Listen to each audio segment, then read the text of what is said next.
Hey you guys, what's going on? Look, I want to come on here and try to decode a song. It was one that fell into my lap a little while back, and it's I didn't want to do it this way, but this is, I guess, the way that I'm going to do it. Maybe if I can, I will throw in some stuff at the end of the video, or maybe during the video, if my little info video editing app will allow me to do it.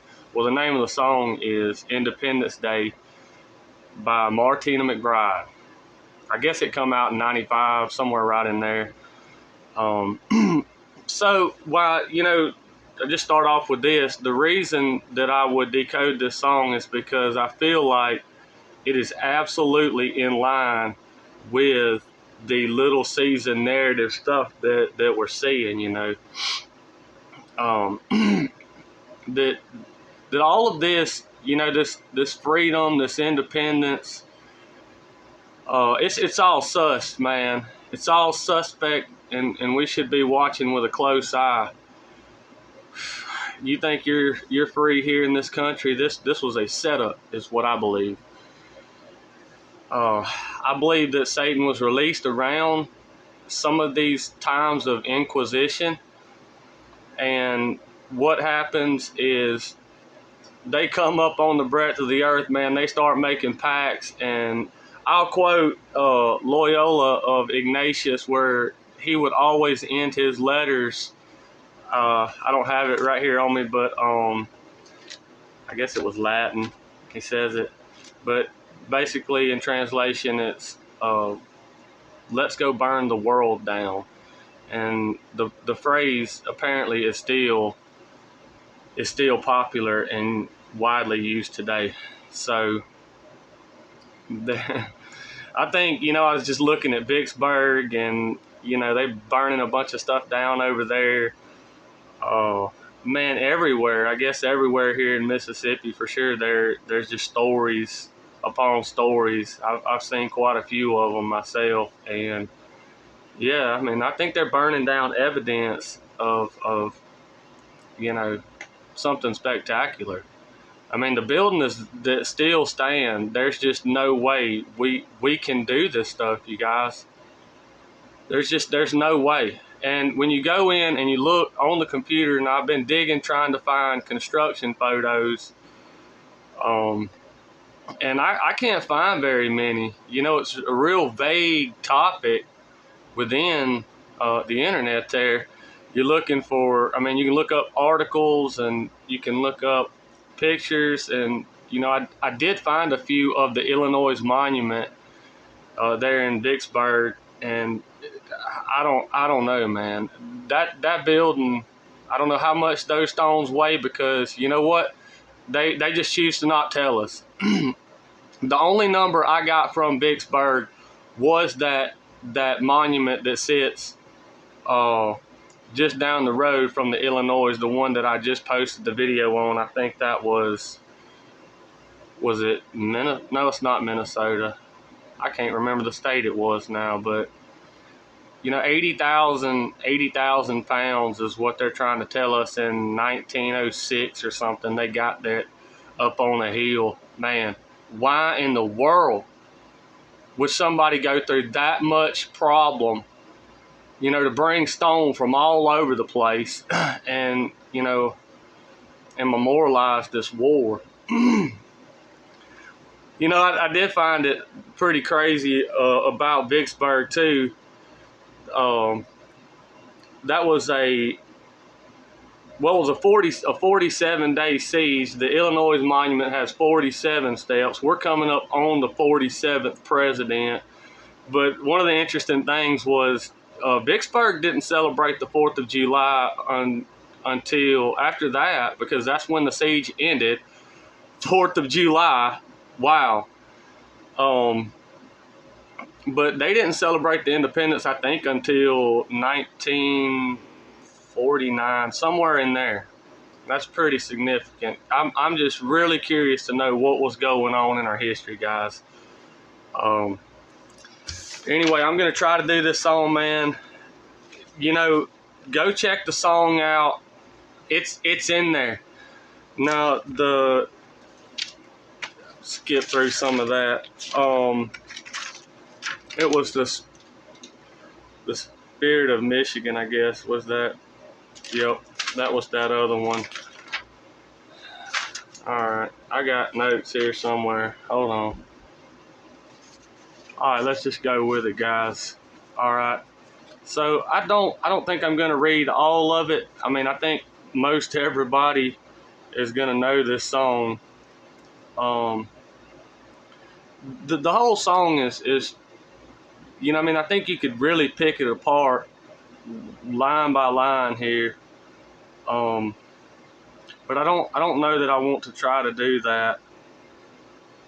She kicks the song off by talking about, well, she seemed all right by dawn's early light. So something, you know, this is a new day. Man, I got to tell you, when I saw this song, dude, I couldn't hardly stand it. I've been sitting on it for weeks, and it hurts, man. Every time that I look at this song, I mean, I just like I can't believe that this stuff was there. You know, that this beloved song had so much esoteric symbolism in it. But it does start out that way, and in the second verse, it goes towards the third line of the second verse is, so I took myself down to the fair in town. Anybody that knows they've been looking at the little season knows that these world fairs are just crazy to look at. They're massive burning events. You know, they erect these unreal structures. There's just no way that we could build. And then a lot of it is burnt, lost. We don't get to even see some of that. You know, check out the 1905 St. Louis World's Fair. That one was crazy. But anyway, where was I at? So the fairs, man, you've got the fair element. On Independence Day, that's the fourth line of the second verse right there. So I took myself down to the fair in town on Independence Day. Now this is the chorus. Let freedom ring, let the white dove sing. I've thought a lot about what the white dove is. You know, maybe you got Holy Spirit. All this is in version material, you know. I think you'll see that. But, you know, maybe the fat lady sing. It ain't over till the fat lady sings. I don't really know. I'm not really great at seeing some of this esoteric meaning, you guys. Let the white dove sing. Let the whole world know that today is a day of reckoning. They're fixing to wreck some stuff. Let the weak be strong. Let the right be wrong. I mean, it's almost like taking stuff out of the Bible, and then, you know, and then you got that saying, let the right be wrong. Here's another biblical reference. Roll the stone away. Let the guilty pay. Who's the guilty here? Just that guy beating up his wife? I don't think so. It's Independence Day. Well, she lit up the sky that 4th of July. By the time that the firemen come, they just put out the flames and took down some names. What happens to the little girl? You know, we want to glorify this song, but actually what happens is the mother commits suicide. It seems like the dad may not even be in the home, and then you've got this little girl. You know, we're not talking about the little girl here. They just sent her to the county home. What did they do with all of these old world buildings? You know, and they made insane asylums out of them, orphanages. There it is. It's all in there. Now, I ain't saying it's right or it's wrong, but maybe it's the only way. Talk about your revolution. It's Independence Day. This is not a day that Terry celebrates anymore, you guys. Okay? Roll the stone away. What stone? You know, it. You know, when you first read it, it's like you want to think of the stone that was rolled away from the tomb. Well, there's another stone, in fact, right? And it comes out of Daniel And you know, I guess it was it? Yeah, it was Nebuchadnezzar saw a stone, a great stone, was cut out of the side of a mountain without a man's hands, and it comes down and strikes the image of the beast on its feet and sets up a kingdom that lasts forever. That's the stone I think that they're probably referring to, you know.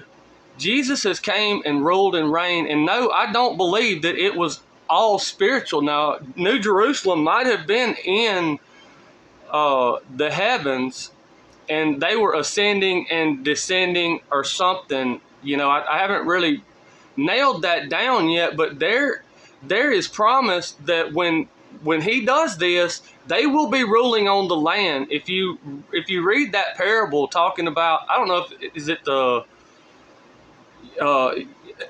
you know, you took the 5 minas or whatever, and then, well, I'll give you 5 minas, and that basically represents 10. He's going to give him 10 cities. Cities.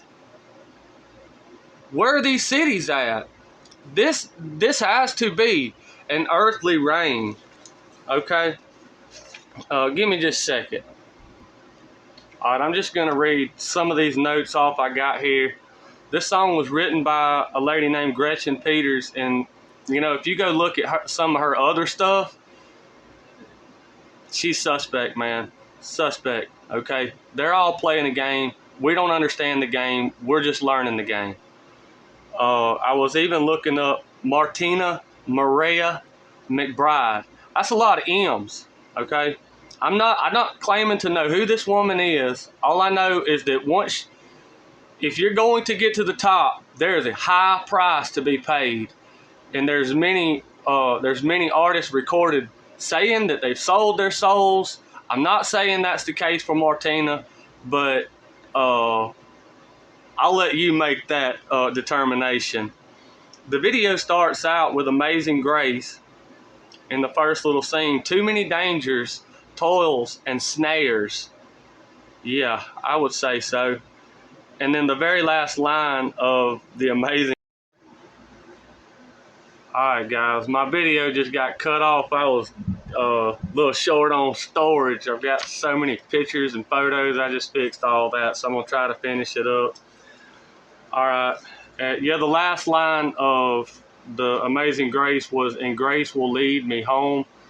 And, you know, the whole grace thing is really interesting. You know, when at the age of 24, when I started reading my Bible, you know, I was always told once saved, always saved. And man, it was several years that I just poured through just trying to figure that out. You know, I had a hard time with it. But there's definitely been a perversion of grace, you know, and I think this song demonstrates that. You know, we as Christians will go home and turn on our TVs, listen to all sorts of music, do anything that the world is doing, you know. And I mean, I never felt like I was okay with that, but yeah, let's see. Okay, so the little girl story is not okay. You know, maybe I can get a picture of, you know, her throwing her in the car and hauling her off, and tears running down her face and everything. Let's see, the earrings. So she shows up in the very first part of the video. She's got crosses on both ears and a necklace, and within the cross are 6 dots. That's 666. All right. So there's that, and at the bottom of the earrings, you have a ball, and she's dressed in black. Now, towards the end of the video, right when the fire, you know, they're fixing to burn this house down. It's an ugly house. That's not what they were burning down anyway. You know, they were burning down massive, beautiful structures. So there's another inversion. So they're burning it down, but when she pops back into the video, she's got on a white dress. A friend noticed this. Thank you, friend. And she's changed the earrings. At first I thought maybe she had took the ball off, but actually she changes, and it's just three crosses without the ball on them, and no more dots. I didn't see any more dots, so I thought that was interesting. At one point, you know, she's at the fair, and there's a lot of gray and white, just no color in some of these scenes, and you see this clown show start to play out, and it's really weird. It's like it's showing the clowns fighting, and then it'll show the mom and the dad fighting. You know, it's like the spiritual and what's happening in the spiritual and the natural. Maybe you can see it that way. I don't know. I'm sure whoever put the video together knows. Mama was proud. You got the firemen coming in, bringing in the ladders. They're climbing up another way, you guys. The same as a thief and a robber. That's what the Lord says. Yeah.